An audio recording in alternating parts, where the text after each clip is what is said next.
Nous allons parler des visiteurs aujourd'hui. Lorsque vous allez rendre visite à quelqu'un, que ce soit un proche, un membre de la famille et tout, prenez le temps d'appeler au préalable. Ça, on en a déjà parlé plusieurs fois. Non seulement n'appelez pas non seulement pour dire que voilà, je viens dans tel jour, mais dites aussi pour combien de temps. Ça, c'est toujours le problème qui se pose avec beaucoup de personnes. Vous appelez, vous dites, vous venez, oui, c'est bien beau. Sachez qu'il faut prévenir parce que lorsque vous prévenez, les gens doivent se préparer financièrement et doivent aussi préparer le cadre dans lequel vous allez passer ou vous allez séjourner en fait.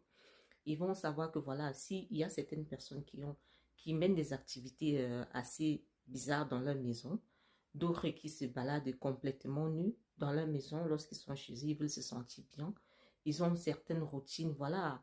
Et lorsque vous appelez, vous prévenez que vous venez, ils vont prendre des mesures afin de ne pas vous gêner ou alors de ne pas être gêné. C'est ça. Le plus important, c'est que vous dites pour combien de temps est-ce que vous allez vous en avez. Pour qu'ils se préparent aussi psychologiquement. Parce que tout se prépare. Tout se prépare. Lorsque vous ne dites pas pour combien de temps est-ce que pour combien de temps est-ce que vous venez ou alors quand est-ce que vous venez, vous causez déjà des problèmes.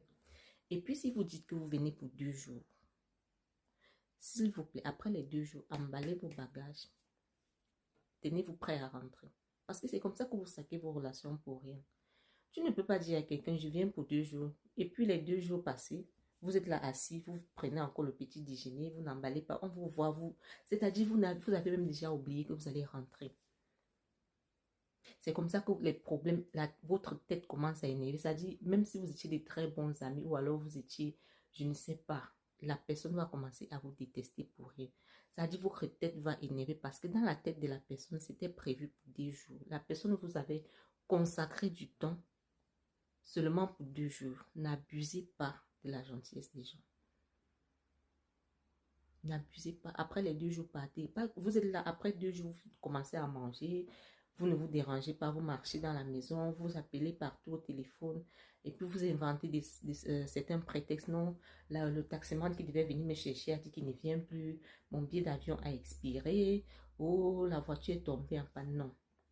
Non, j'ai pris congé au travail. Je crois que je vais encore profiter du petit temps que j'ai pour passer encore du temps. Qui t'a dit que la personne voulait encore passer du temps avec toi? Qui te l'a dit? Tu as dit 2 jours, prends tes choses, tu pars. Vous allez saquer vos relations avec ce genre de comportement. La tête, c'est la tête qui travaille. Lorsque vous dites que vous venez pour 2 jours, la personne là se prépare dans la tête, c'est 2 jours, pas plus. Après 2 jours, là, votre tête commence à... Ça ne va plus. Partez.